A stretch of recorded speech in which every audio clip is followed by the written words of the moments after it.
Okay, now you can for sure hear me.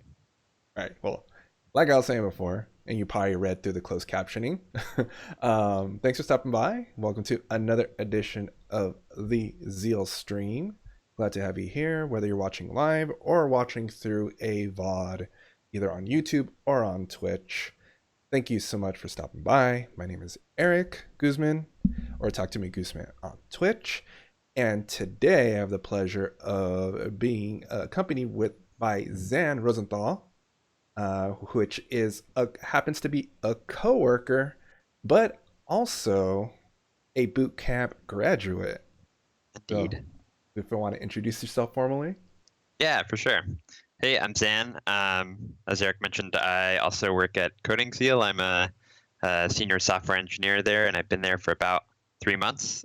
Before that, I was working at an ed tech company called ThinkCirca that's here in Chicago, where I'm based. And I was there for about 3 years. And before that, I was teaching some online web development courses. And before that, I went through a coding bootcamp called Hack Reactor. Nice. Yeah, and I think our interns know about Hack Reactor. I think that might have been briefly brought up in our previous conversations. So I'm pretty sure people are going to be curious about hearing about your experience. So let's start this off and rewind to the past and find out what. So what were you doing before coding, and what made you decide to do the switch? Yeah. So I went to school for theater actually, and I was here in Chicago making theater and doing different like part-time jobs to pay the bills on top of theater. Um, and I actually started to learn to code not really with the plan to make a career transition, but I just started to do like Code Academy and some other online courses for fun. Um, and the more that I did it, I started to enjoy it. And so I started to build websites just for like people that I knew or people I was kind of introduced to by word of mouth that maybe had small businesses or like nonprofit organizations.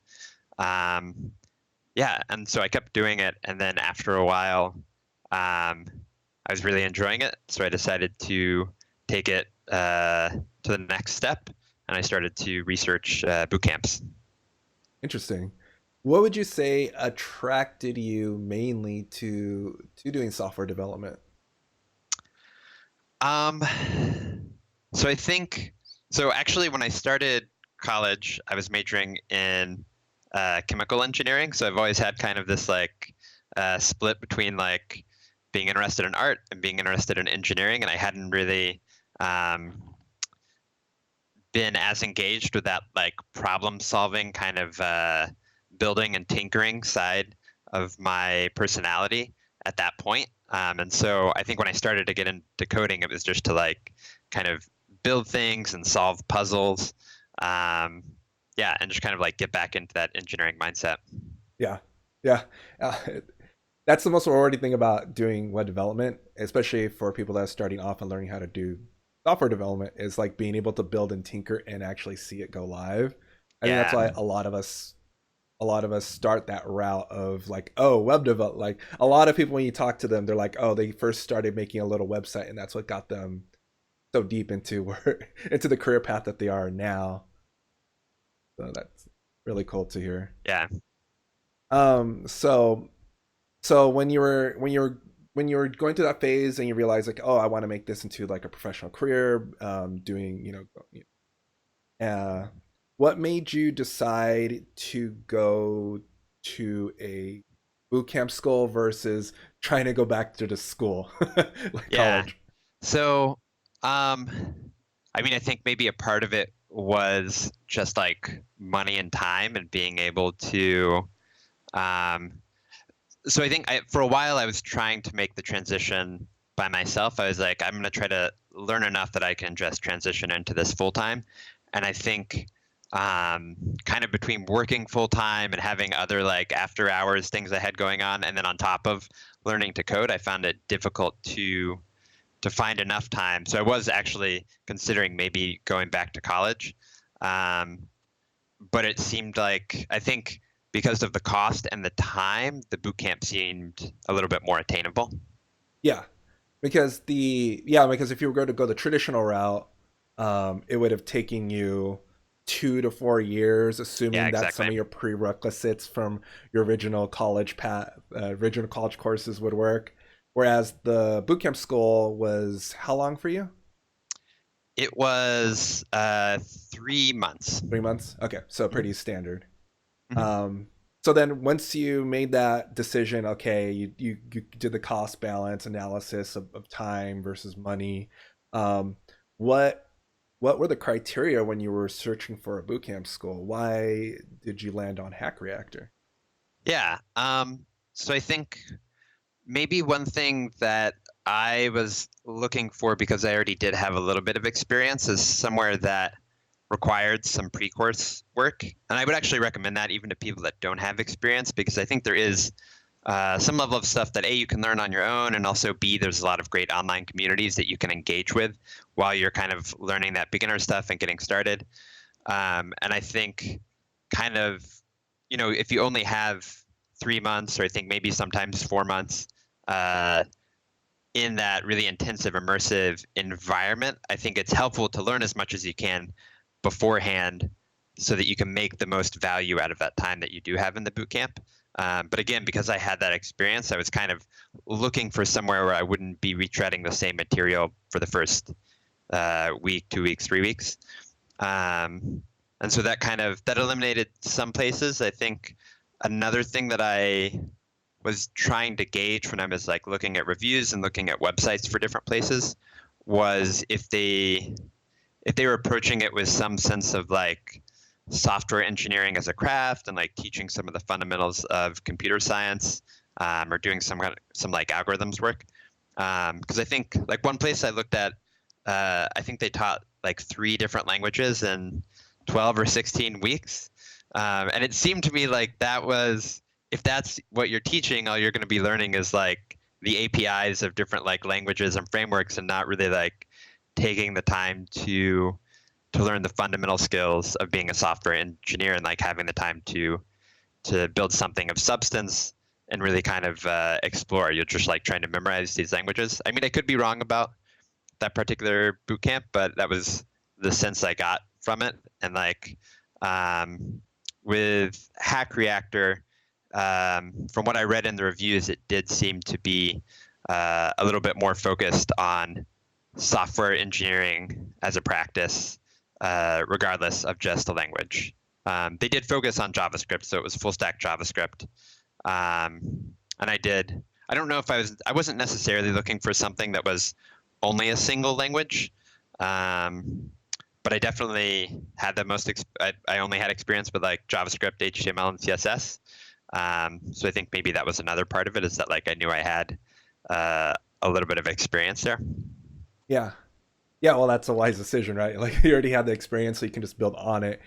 Yeah, Um, it's a really interesting insight about thinking about when taking a boot camp school, focusing, making sure that they focus on the fundamentals. Was that observation you had about that boot camp school? Not to say that that boot camp school wasn't going to teach you the fundamentals, but like, studying 3 different languages in as many months is pretty intense. And because when I went through college, so I got my computer science degree, and I did take a course where we learned 3 different languages in the span of 10 weeks. But the caveat to that was we were able to, for the most part, study and learn those languages and do assignments in them because we already knew the fundamentals. That was a yeah, higher level course, and if we didn't know the fundamentals, you spend most of your time just learning the language and not learning how to write write up solutions or do applications in those languages. So that's a really great insight. yeah, yeah. And I think actually like learning one language really well when you're learning the first language that you're learning is helpful in the future for learning other languages. Like the first engineering position I had, I learned Ruby on the job, having not much experience with it before. And I think the fact that I knew JavaScript so well kind of helped me actually see what the differences were between those two languages and like how they approached solutions to different kinds of problems in different ways. So yeah, it's definitely something. Even if you go to a boot camp that that uh, addresses multiple languages, I think like when you're first starting out, trying to learn one language inside and out can be helpful for learning future languages. Yeah. So Jesus Ortega asked a question. What kind of pre-work would you recommend? And and this is I get this came up as we were talking about just the boot going into a boot camp school. And so yeah, for you personally, recommend. Um, yeah, I don't know. It's hard. I know that like when I started out, um, I learned like with JavaScript. I did like JavaScript basics. I went through Code Academy. I worked through Eloquent JavaScript, um, and then I started learning jQuery because I was building websites, and it was like kind of necessary at that time if you wanted to build websites to know how to use jQuery. And I don't actually know if that's the case anymore, but I do. Yeah, Lily Hazel said Eloquent JS is a great book. I definitely agree. That was probably the best book that I read when I was starting out. And it's free. Um, yeah, and it's free online. Um, but yeah, in terms of pre-course work, I think it kind of depends on what you want to do. Um, I think it's helpful to spend some time learning on your own, to figure out what you want to do. Like, do you want to be front end? Do you want to be back end? Maybe some people are like interested in data science. So I think it's helpful to like learn different things, try to build little just like sample stuff on your own and see what you enjoy. I think if you're more interested in the front end, you might not need to build a full stack app to start with. Like you can build cool React apps using third-party APIs and deploy them without building a server now. So I think it really depends on what kind of work you want to do. And similarly, like if you're more interested in backend work, you could just build an API that didn't necessarily have a client, but you just like expose that API somewhere. Yeah. Cool. And then Danker Danks was asking if you did you read any books? Do you have or would you recommend any books to read to study deeper fundamentals of programming? Yeah. So I think in terms, example, JavaScript for Dummies. I mean, I think in terms of JavaScript, uh, Eloquent JavaScript is good. The You Don't Know JS series is really good. Um, I think one of my favorite books that I actually read after uh, the boot camp, but was helpful for understanding how to build kind of like work inside of bigger systems, especially starting in a legacy project or like something that was not greenfield when I started out, was practical object oriented programming with Ruby. Um, Yeah. yeah, I'm trying to think what else. I know that like I worked through. I think I I forget what it's called. It's like a book about interview problems. Oh, yeah. But that There's a couple of them, like cracking the coding interview. Yeah. That's what it's called. Yeah. Yes. So that one I think was helpful to like get into different kinds of algorithms that maybe I think when you're going through a boot camp or just like learning on your own at first, you aren't necessarily exposed to as many topics, especially if you're just working on web development. You're probably not as exposed to as many different topics around algorithms as someone that has a computer science degree. So I found that helpful for kind of letting me know what I didn't know or like what different areas to go learn more about. Yeah. Great. Thanks for that. Yeah, I think basically a lot of books that start with object oriented design or object oriented programming, usually those books are great books to try to look into or skim because they'll dig deeper into more of the fundamentals than just teaching you how to, in JavaScript console log or in Ruby do hello world. They'll start to cover the algorithms, implementing data structures and stuff like that. I was lucky myself because one of the very first programming classes I took straight out of high school when I went to community college was actually a was like an object oriented book. So it was teaching you C++, but it was teaching you using object oriented fundamentals. So that was a very so starting off I got like that kind of introduction to the programming languages. And then Jesus is asking, would you recommend any of the if you I guess if you had a chance to read any of those headfirst books from I earlier? haven't I have not read any of those. I haven't read any of them, but I know some people that swear by them. So if you can, read one of those books, go for it. I haven't read them, but I know other people really enjoy reading those headfirst series of books into the languages. One thing that's not a book, but it's an online course that I actually maybe two online resources that I would recommend that I used a lot when I was starting out is one is Egghead.io, Mm. which Yes. has mostly JavaScript specific topics, and they're going to be like really small. It'll be like an introduction to React or an introduction to some like JavaScript library. So they're pretty small and very helpful for, especially like, let's say you're applying for a position and they're like, oh, it's a benefit if you know this library. It's a good way to kind of like quickly learn that library because they're like, I don't know, 2 hour courses maybe. Um, Another an instructor that I really like who has several courses on Udemy is Stephen Grider, I think is how you spell his last name. I'll type that into chat. Okay. Um, yeah, and I've watched a lot of his courses. That's how I learned React and Redux. I think that's how I learned GraphQL. So I've just like learned a lot from him, and he has really solid material. Nice. And then I'm going to pop a link in the chat for a Notion page I have that I built up containing learning resources. So if we don't cover, I mean, there's tons and tons of learning resources, and hopefully this link will point you to any sort of learning resource, either paid or free websites.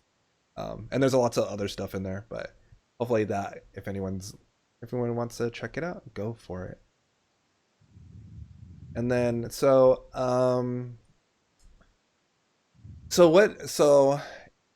in your bootcamp school, Hack Reactor, you mainly just focused on JavaScript. Was that, if I heard that correctly? Yeah, that's right. So how was that structured? Did you start off on the front end or the back end, and then what type of frameworks or libraries did you end up learning? So we started off on the front end. Actually, the first week or 2 weeks was mainly like computer science fundamentals and algorithms, and just like better understanding JavaScript and how JavaScript works. And then we started out on the front end. This has been uh, a few years ago, so we learned Backbone and Angular. Okay. I think React was just starting to show up then, but we did not learn it during the boot camp. Um, and we learned Node, Express, SQL. I don't think we were working with Postgres. We were working with um, maybe like MySQL or SQLite.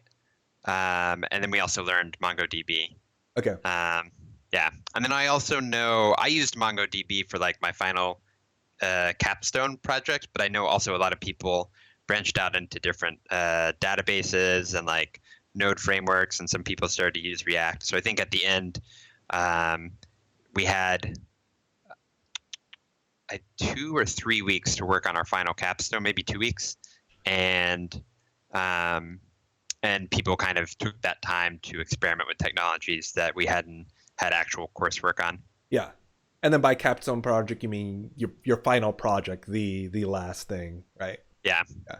Okay.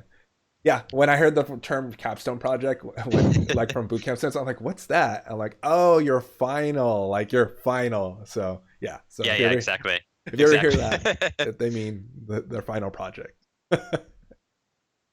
Awesome. So then, so after you obviously successfully graduated from your bootcamp school, so then you were kind of thrown out into the wider world to go look for a job. So how was that experience going from boot camp school and to the job hunt? Um, it was it was pretty difficult. So I think actually I did have a little bit of a buffer. I went Hack Reactor had kind of like they call it a hacker in residence program. So you can stick around and help either you can like help answer technical questions for cohorts behind you, like when they're running into blockers as they're working through projects. You can go around and help them. What I did was actually I was teaching. They have some part-time courses that are not the immersive, that are just like part-time web development courses. So I was teaching those. So I think that did give me a little bit of a buffer where I was able to be working, but could continue to like kind of build projects and learn stuff on my own. Um, and I was doing that for 3 months. And then at the end of around the end of that 3 months is when I started to look for jobs.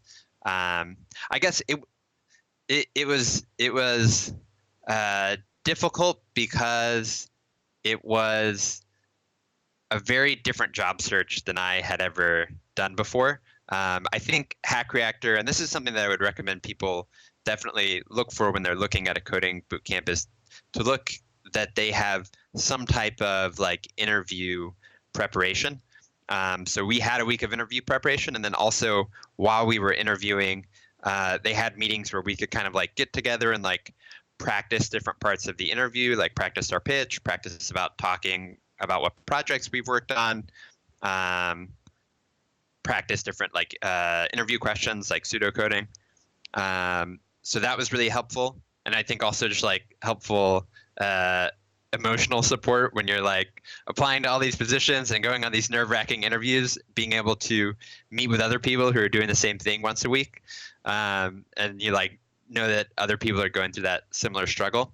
But they also gave us a an application tracking worksheet that I mean it was a Google Sheets template, but it was a really complicated Google Sheets template where you would track like what you had applied for, first phone call, second phone call, first on-site, maybe second on-site if you had a second on-site. And I think that was actually really helpful, and I still use that. And I had never really approached a job search quite that diligently. So I think it was helpful for organizing that process and keeping me focused. And I think something that they stressed, and I think is especially true with that first engineering position, is that you have to think about it like a funnel.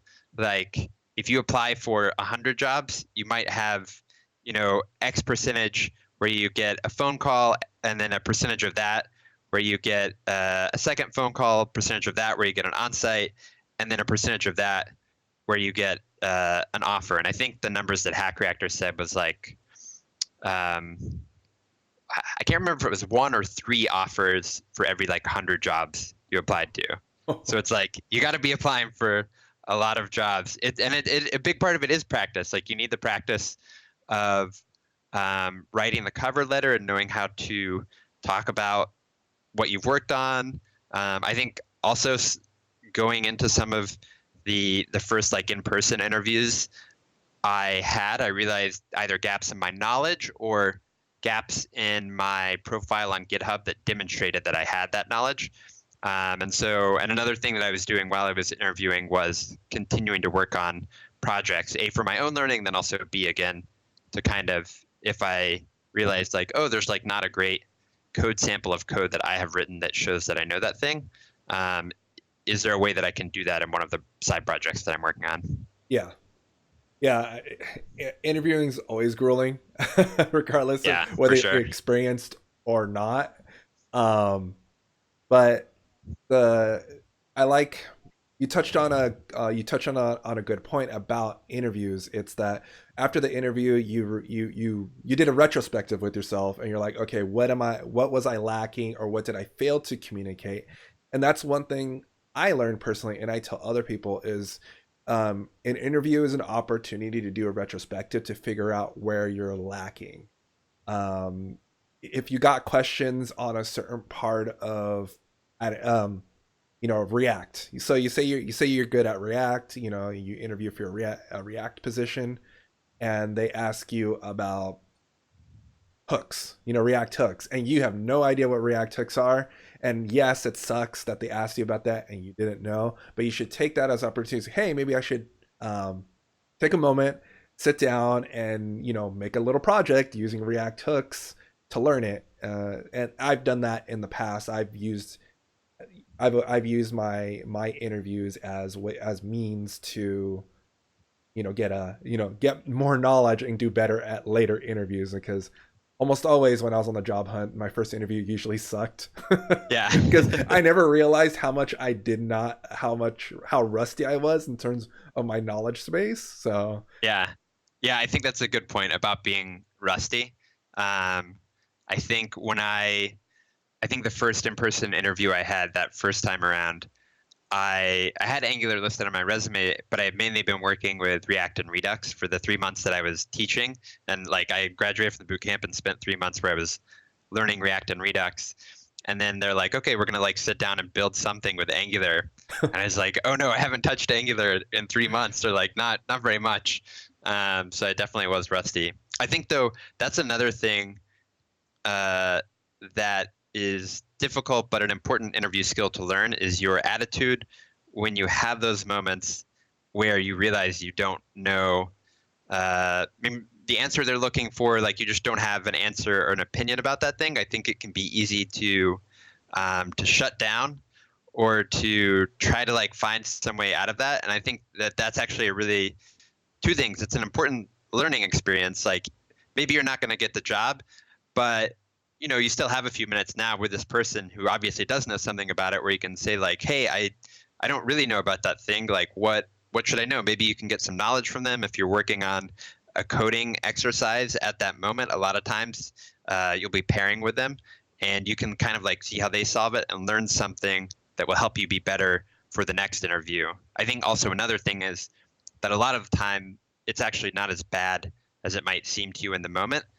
And your attitude about how you approach things you don't know and work as a pair when you're pair programming with someone is an equally valuable insight to that person that's interviewing you. So I think it's important not to just like shut down or think that like the interview is totally over and you're just not going to get the job. I think it's important to like be open and continue, especially during a coding exercise or like pseudocoding, to try to be curious and be a good partner. yeah, yeah, I had an experience like that with the interview too. I went into an interview and I knew, and the interviewer were pair programming, and he wanted to do behavioral driven development. All I knew was TDD, test driven Right. development, and he wanted to do behavioral driven development. But instead of shutting down, like I let him drive for a little bit, and then once I understood what he was asking for, then I was able to kind of like crank out some code and do the testing, behavioral driven development that like you learn in theory but you never really practice. um and then for the advice for getting used to, I wanted to add on like some advice for getting used to programming.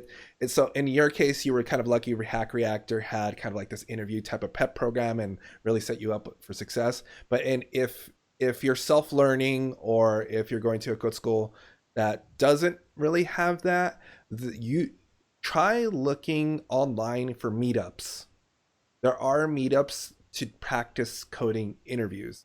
Here in San Diego, there is a meetup that does that. And then also there's other avenues to get used to kind of like public speaking and talking about yourself. I know one is Toastmasters.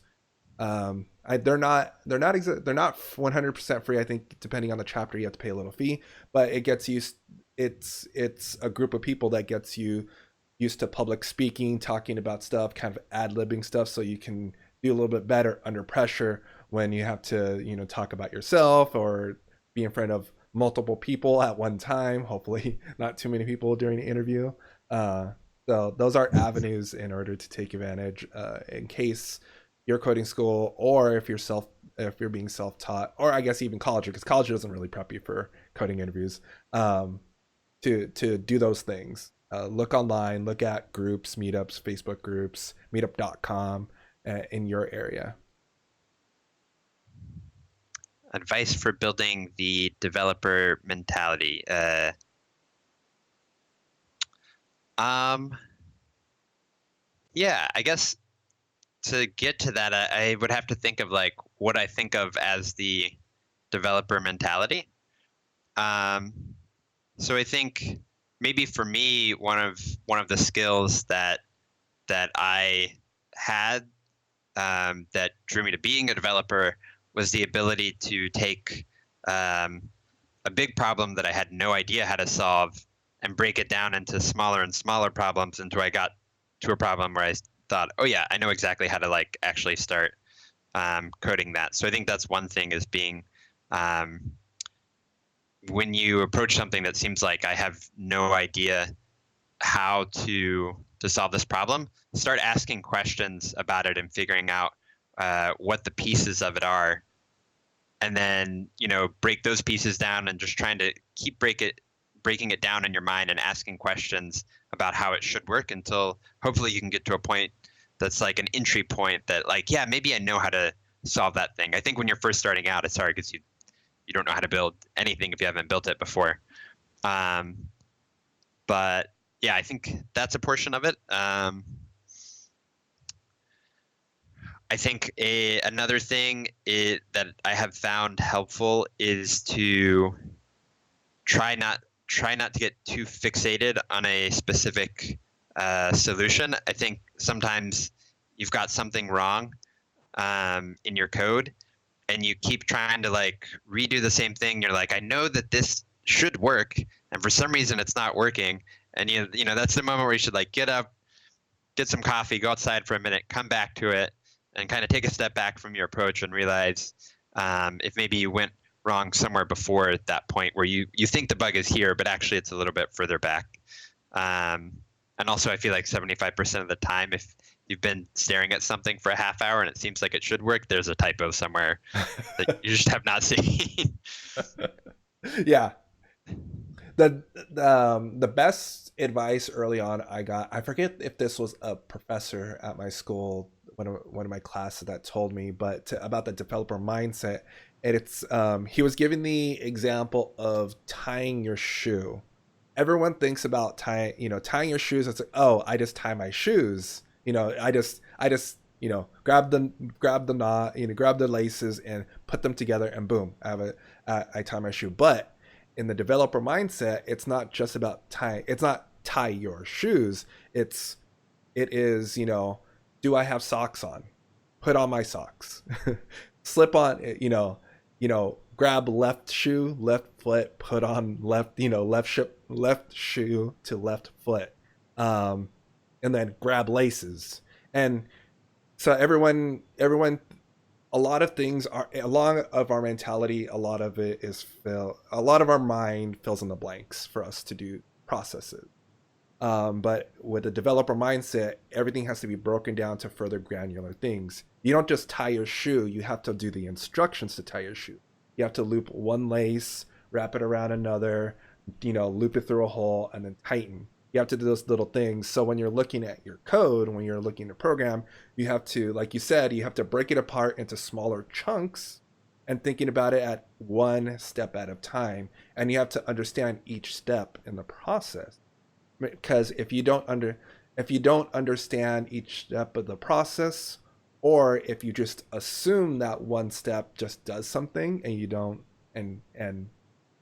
double check it does that, then you end up with errors or you end up getting stuck. Oh, looks like we just got rated by Clarkio. That means that we have 34 new people in the chat coming Oh, wow. So he's bringing in 34 raiders into the chat and bringing in, and then 70 people hosted overall. Ooh. Welcome, Frackberg, Ramble Geek. Thank you very much, Clarkio. Let's shout out to Clarkio. So Clarkio is someone I know. I met him through Twitch, met him in person, met him at TwitchCon. He's a great person, works for Microsoft, he's a fellow developer streamer. contributes. He contributes to. He does those. I don't know if. Have you ever watched? Have you ever seen any of those videos online, Zan, where someone is breaking down the new features of Visual Studio Code? I have not. Okay.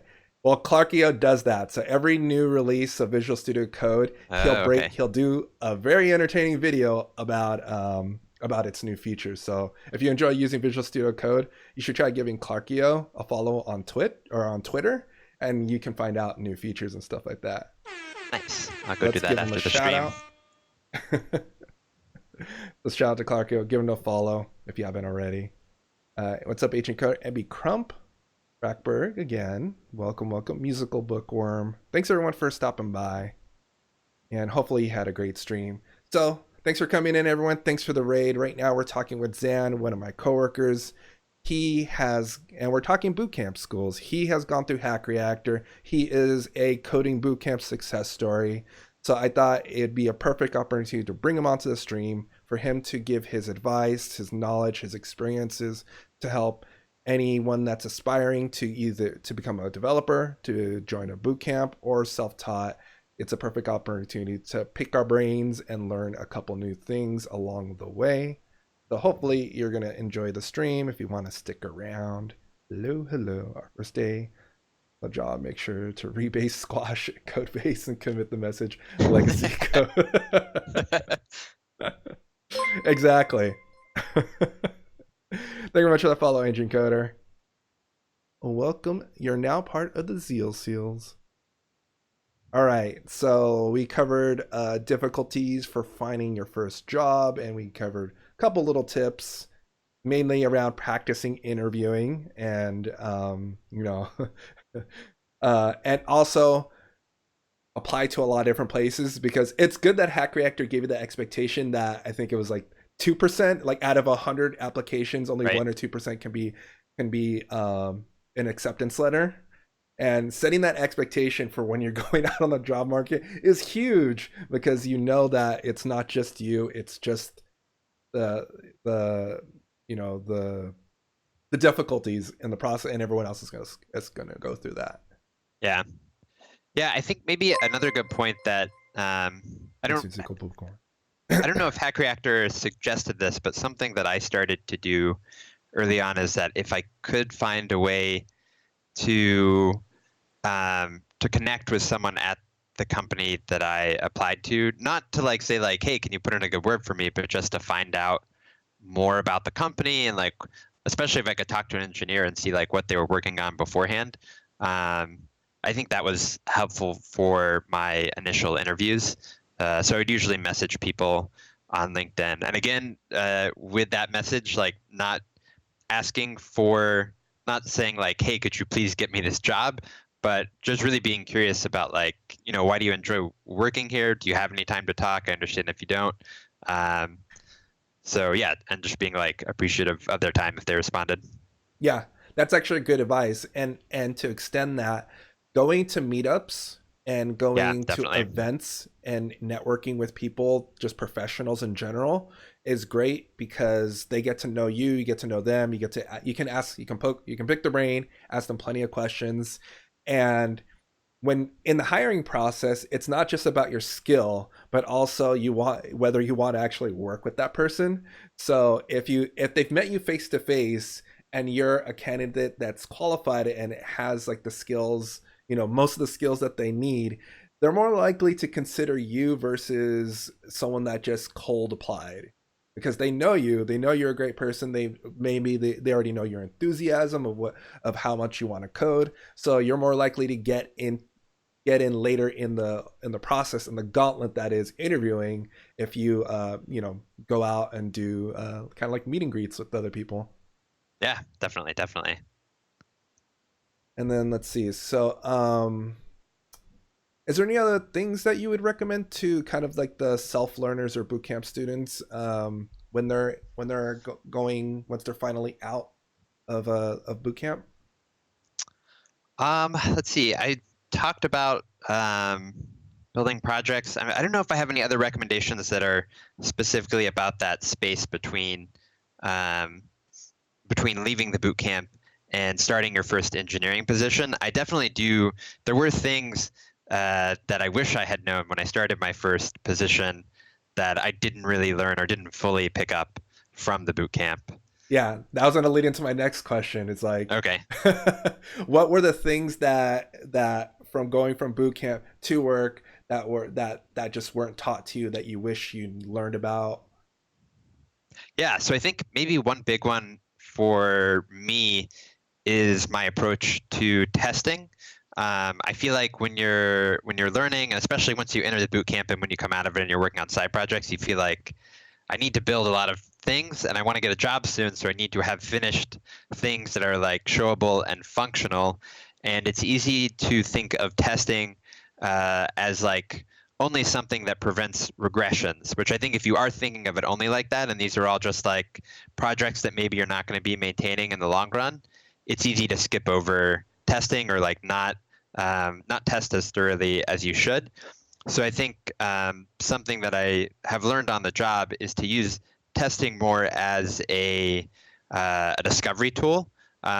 So, like I think depending on what you're building, you might be practicing 100% TDD or something less than 100%. And I don't think you need to be practicing 100% all the time, but I think tests can be helpful for figuring out what the components of your system should look like. B, kind of knowing once you build them, um, if your code is good. Like I think it's a bit of a code smell if something is really difficult to test. There are some things that just because of, especially like if they're reaching across different systems, they can be difficult to test. But I think a lot of the time you can use that maybe as an indication that maybe there's a way to rearrange the different units of your system so that they become more easily testable and that the tests don't have as many dependencies. Um, and then also another thing is like once you're when you're working on a project in the boot camp or a side project that you're starting from scratch, you have the whole code base in your mind. But when you get into the real world and you're working on a project that's going to last years and years, that testing can be really helpful for like when you're being onboarded or like starting on a code base that you don't know, kind of figuring out how things are supposed to work, and also having some sense of safety when you're refactoring things and like guardrails to refactor things to a better place. Yeah.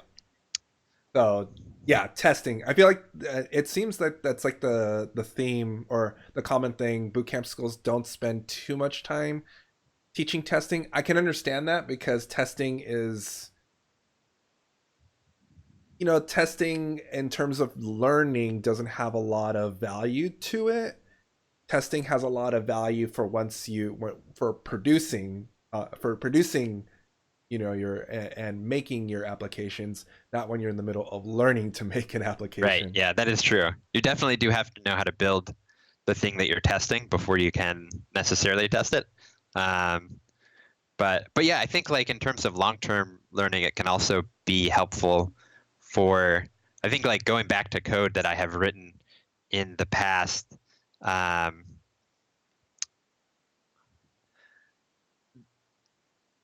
just like when I test, the better I get at testing, the more I realize, the more I find places that I can improve as an engineer.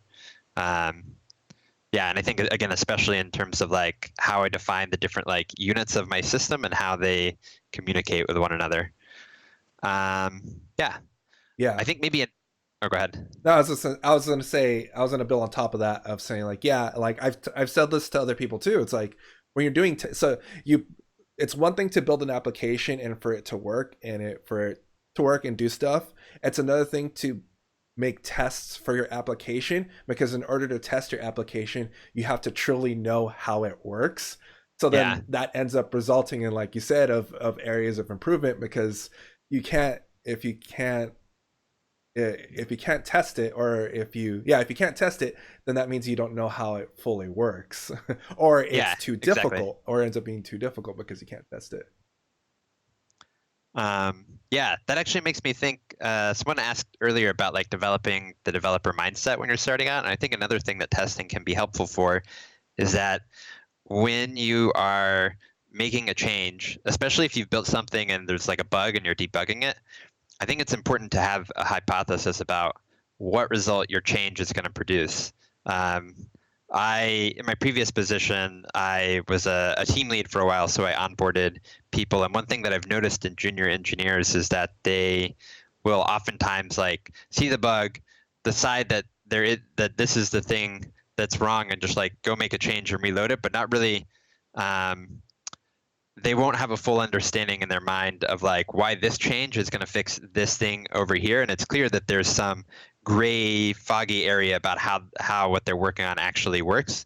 And I think testing can be helpful for like identifying what part you actually don't understand, and then having a really quick feedback loop of like, if I make this change, I predict that this will happen, and I can test actually if that happens. And if it doesn't happen, like if you make a change and the test doesn't pass, or you change your test with the intent that it should break and it doesn't break, then you know that your understanding of it is not complete. Mhm. Let's see. So Robert Tables is making a comment. You can't refactor untested code. You're just moving stuff around. Yeah, And definitely. then let's see. So Sleventh Heaven, he's saying, in some ways, yes and no. Surely you should know how an individual function should work, and therefore should be able to test it at least one part of that. One part of that. Otherwise, your function is too complicated. Maybe. Yeah, Yeah, I I think. told. No, keep on I going. mean, that's a good reason. That's another reason for testing is that it'll help you identify like, oh, this has become too complicated. I should split it into like a separate function or a separate class. And a lot of those and for people that are new to software development, we're talking about like, oh, identifying these things are learned through experience. Don't even though like when you're testing something and we're talking about, oh, learning how to, like, when it's broken up to be smaller. If you don't know that, that's fine, because those are that's knowledge, and kind of like smells that you learn are bad. And you don't that's why we call it, that's I think that's why they call it code smells, because you don't know that smell is bad until you find until you've experienced it, until you smelled it.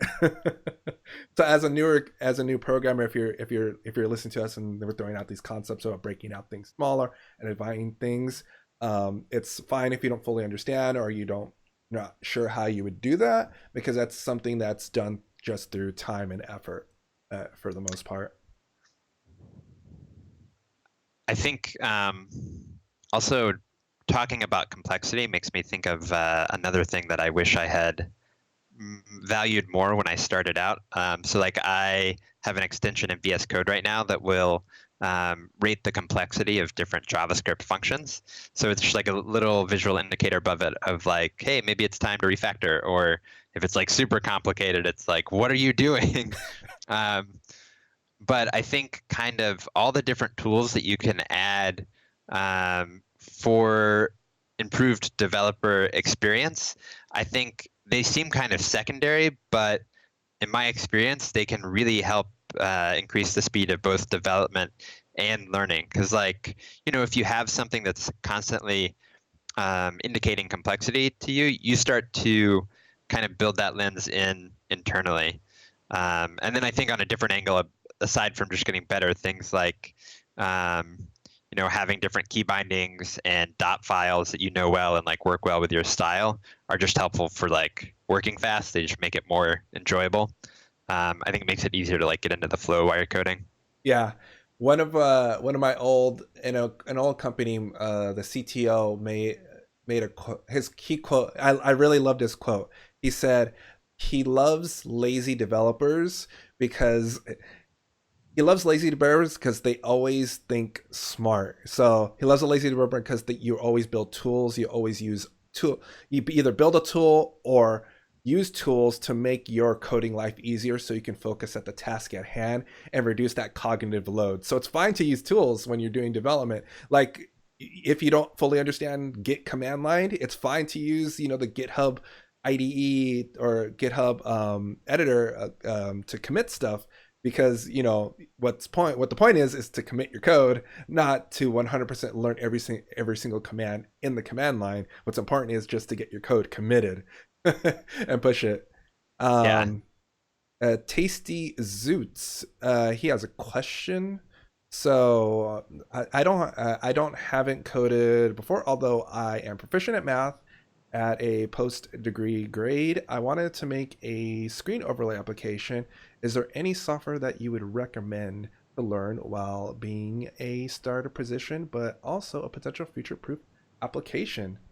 So this one, I guess this one's a little bit more pertaining to Twitch about screen overlays. So I can answer this one.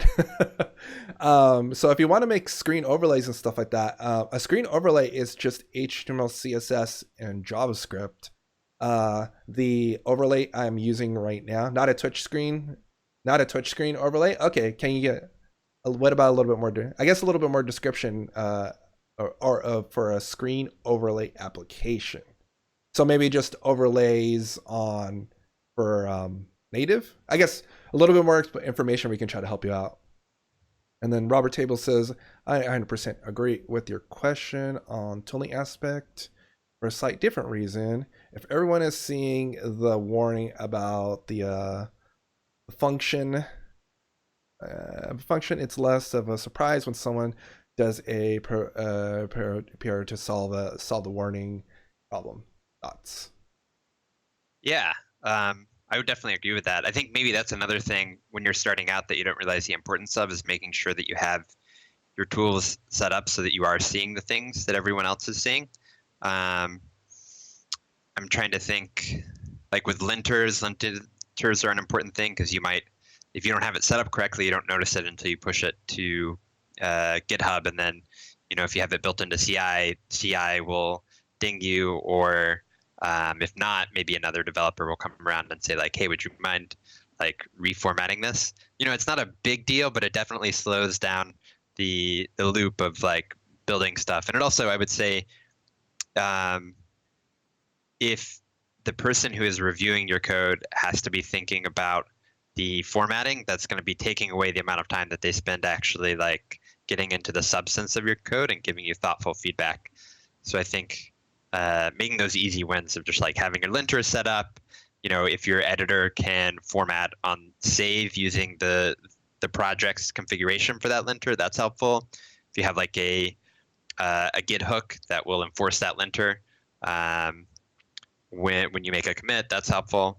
Yeah. Yeah, and I think linting is just like one area. There's like obviously lots of um, different ways that you can set up your tools to help you get on the same page with everyone else. Yeah. One of the funnier anecdotes to that is I added in pre-commit hooks last our last intern cohort, and just and so I'll run the linter, Rubocop, the Ruby linter, and the JavaScript dumper, and seeing them commit and then it blocking because the lint rolls, like, and them going is funny, but also a lesson to be learned about make sure your code is clean and properly formatting conventions. So yes, those tools help you because they'll help you in the long run to make everyone's life a little bit more insane that are all working in the same code base. Yeah. And then so Jesus is asking, with the years of experience under your belt, looking back, what advice would you give yourself coming out of the boot camp? Um,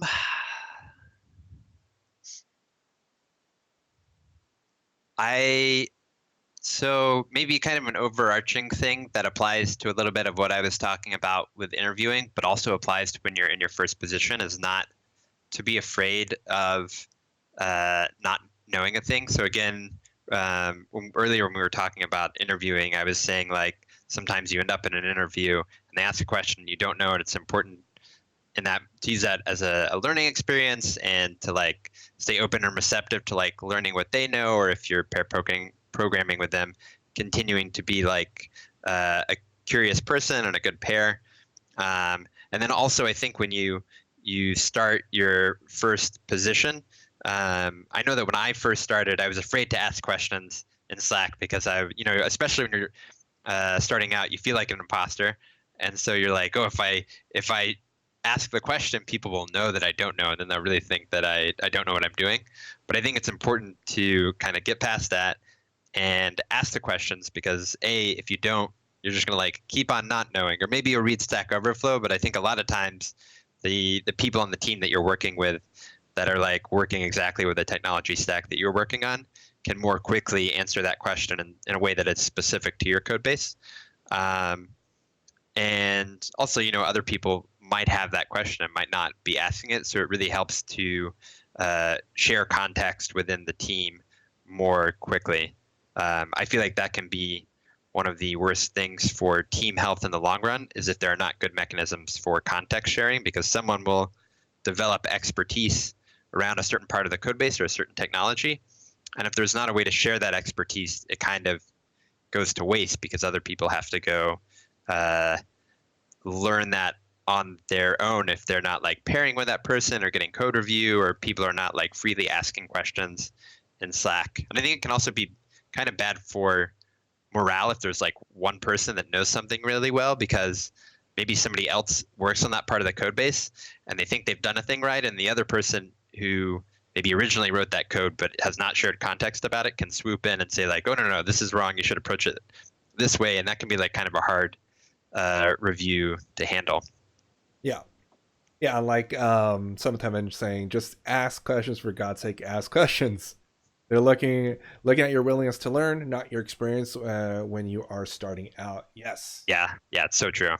just ask questions. You're there to learn. We put if you're a new hire, we put you in that position so you can learn from us.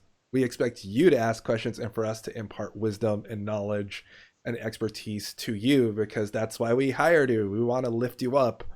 We want to bridge that gap. And I think that's one of the principles of this stream is to bridge that gap.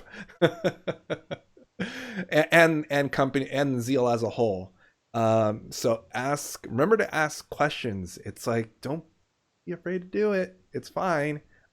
Every person experiences imposter syndrome. I still suffer from it every day. There's times where you're just kind of like, crap. Um, um, for knowledge sharing, what's really cool is to potentially maybe look for companies that do pair programming. Yeah, definitely.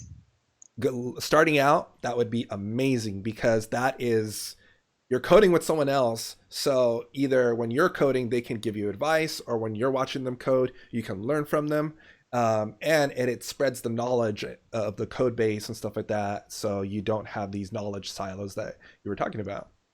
Yeah, I definitely agree with that. I hadn't thought about that, but like if when you're looking for your first position, or also if you're looking at a coding boot camp, for in both of those situations, if you can look for an opportunity where you get to pair with people, but especially in that first position, because you're going to learn so much faster if you have the ability to pair with people, um, even if they're not people that are more senior than you. Honestly, like if you're on the same level, it's great to pair with people that are more senior than you, but if you're on the same level, you still have different knowledge sets and have learned different things and kind of like can keep each other unstuck while you're working. Yeah, I feel like it also makes the job more fun. it does because you're no longer just coding. You're like coding with someone else, so you can feel the pain together at least. And then just getting back to Tasty Zoots, you were asking about like an overlay for changing color of text or other stuff for people with dyslexia, like pulling rulers and stuff like that. So if you're interested in creating software for that, I am not a person that's good to ask about that, but maybe Clarkio or maybe Seventh Heaven you might know, or C Sharp Fritz that are also on Twitch. They know C Sharp and they do development. So those are good avenues. But if you haven't already, try using the accessibility tools that are available to you on your OS. So I'm not sure if you're whether on Mac or Windows, but you can use color contrast tools as part of your operating system to help pop the text out a little bit more, change the things, change the contrast of all the colors so things just can look a little bit better for you. So there are tools available for you. There's no need to put, unless you really want to put effort into that. You can, but I know there are tools there to assist you if you need that for to be further accessible, make things further accessible to you. Let's see. So trying to see if there's anyone else about. Oh, by the way, Seventh Heaven is the developer of the overlay we're using to show the questions and comments on the stream itself. So shout Nice. out to you, Seventh Heaven. Uh, Great person. Okay, I think that about wraps it up. So unless you have any other words of wisdom to impart to aspiring developers, or if anyone else is looking for, or if anyone else in the chat wants to ask any more questions, feel free to, and I'll throw a little thing in there for about featured chat. Check that out. But yeah, so Zan, do you have anything else to add? Um, yeah, I don't know if I have anything else. I guess just keep learning. Don't be afraid to engage with other developers, be it at meetups or on Discord or on Twitch, and uh, just like learn everything that you can and enjoy it. Enjoy the beginning of the journey. I feel like starting out is a lot of fun because there's so much to learn. I mean, there's still so much to learn, um, even once you get into your career. But Yeah. Software development is one of those careers that never stops giving. You can always learn something new. yeah, Robert T was wondering if when you're going to start streaming. oh man. Um, Hopefully soon. Check back in like 3 months. It's one of my goals for this year. Yeah, don't worry, Robert Tables and everyone else in the stream. I've been trying to educate a little bit Yeah. the people in the company of how I stream. Let's see, Ancient Coder. Knowing what you know now, what would you do different if you had to go back to the beginning? That's interesting.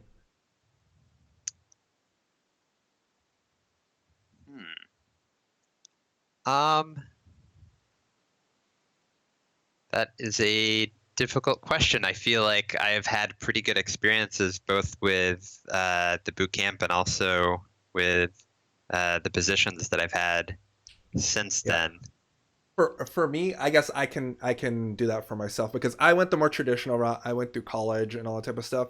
But one of the main regrets I have about if I could go back to the beginning was trying to get internships more because I went the long route. I went 4 year route. There's so much time where you're just in academic and just learning how to code. But coming out of school, I didn't know how to code for a company. There's a whole different thing when you hop in and, because at college, I didn't learn about source control. I didn't learn about, the concept of code reviews, scrums, meetings, all the soft skills involved.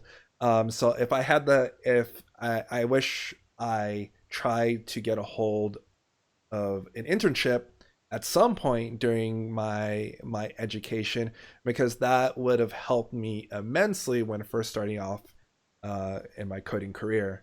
So that's one thing that I'm definitely envious about going the code school route, the coding bootcamp route, is that you are introduced to many, even if it's at a surface level, many of the type of processes that you're going to experience at work, whether it's Scrum, source control, a little bit of testing, hopefully linters.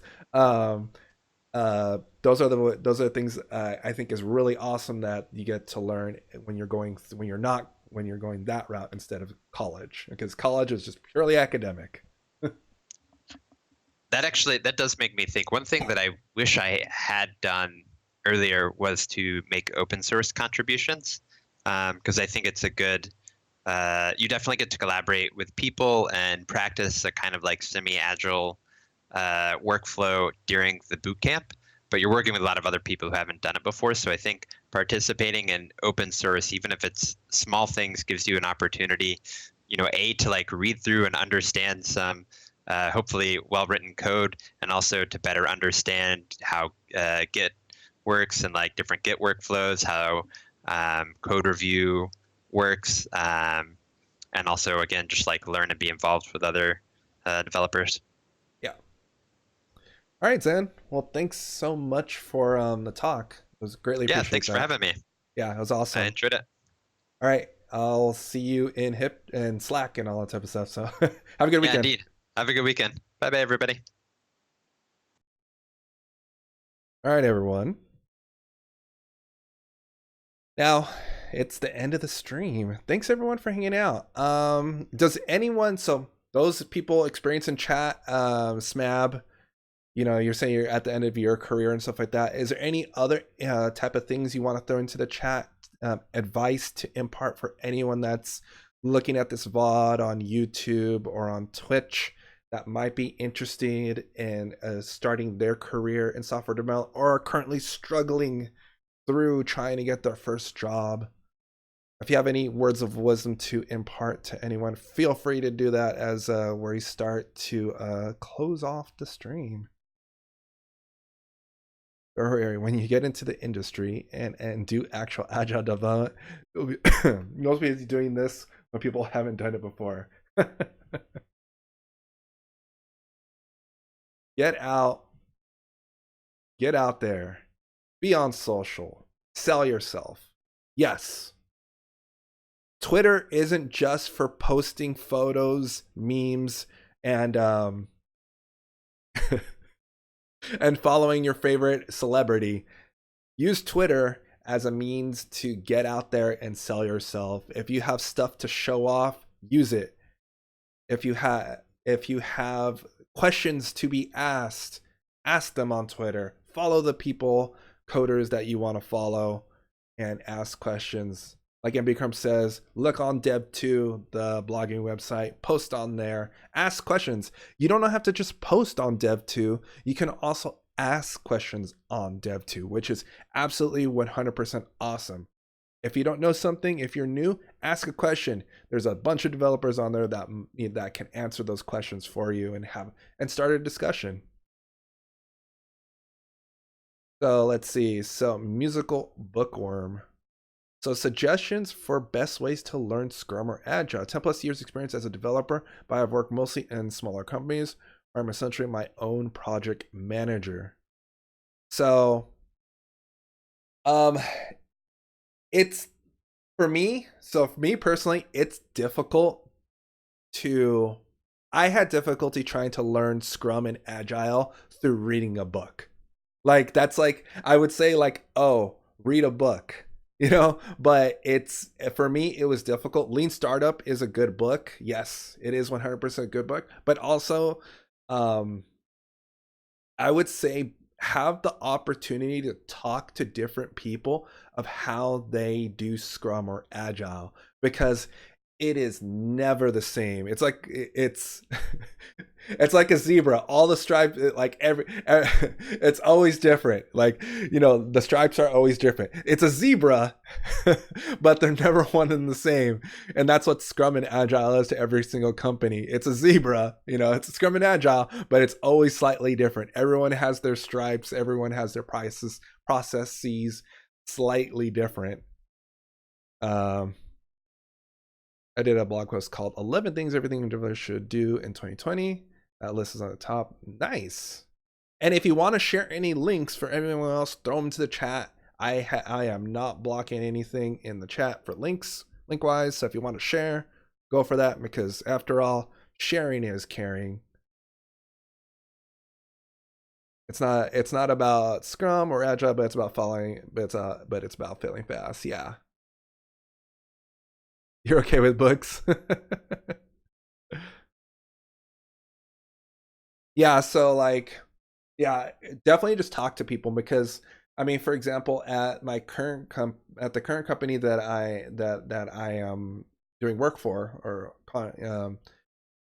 uh their Scrum and Agile process is we don't have typically in an Agile process you have like a story time where it's just a meeting dedicated to just looking at new tickets that are coming in and talking about them and then pointing them and based off the level of effort. uh the company this company doesn't do that. Instead, every every stand up in the morning, we devote, you know, 10 to 15 minutes, depending on how many tickets there are, maybe there are none, to pointing a couple tickets. So every day we point a couple tickets. So it just completely eliminates that meetings, which I thought was interesting because I've never, out of all my years working, I've never come across a company that did that, but that's what they do. I was like, okay, cool, not bad. I mean, stand up's a little bit longer. It's not a 15-minute stand up. Now it's a 30-minute stand up because it combined that. So that was a very interesting thing. If you're on a small team, you could start incorporating parts of Agile. If you have some form of retro process, you can start by making suggestions for small changes to your process and then revisiting them 1 or 2 retros later to see if it's working or should scrap it. That's a good one. And I think that's Zan. So thanks, Zan, for lurking. Yeah. Any other words of wisdom and such? And thank you very much for that follow, by the way, Sam UK. That actually hits us at we're at 51 followers, folks. 51 followers. That is a new breaking record milestone. That's huge. And let's see. So Codebase Alpha, Musical Book, we're Ancient Coder, Sam, 11th Heaven, and then Forever. Thank you very much. All right, everyone. That's gonna be doing it for me tonight, for us tonight. Thanks everyone for hanging out. Thank you for the raid, Clarkio, for coming in. Let's go ahead and before we end the stream, let's figure out who we're gonna raid. Who should we raid? Let's see.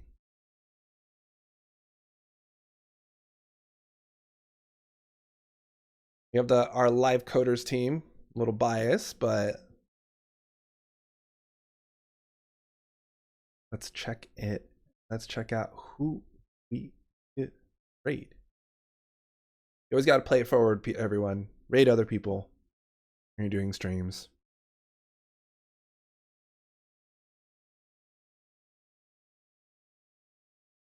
See.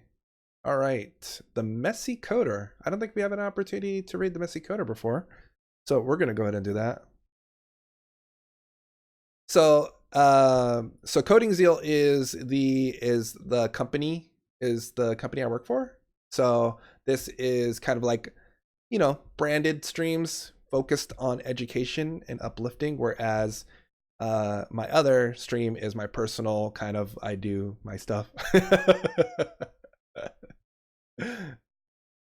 So this stream is more for education and giving knowledge and lifting up people. So we are going to go raid over to the Messy Coder. Thank you very much, MP Crump.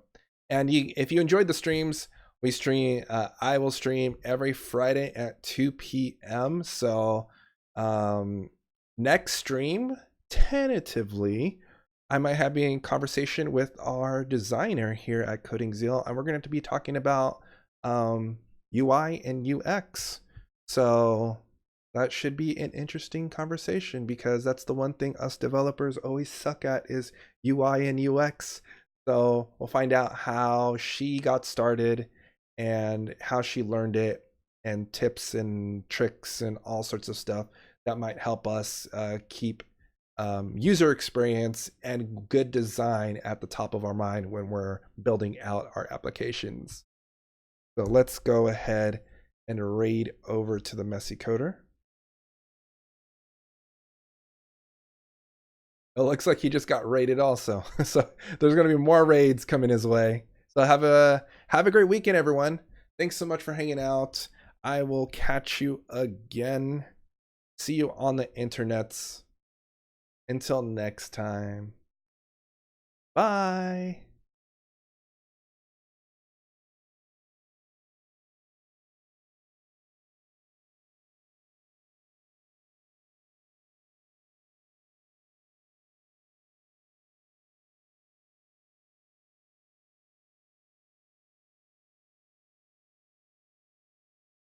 Have we got to that stage?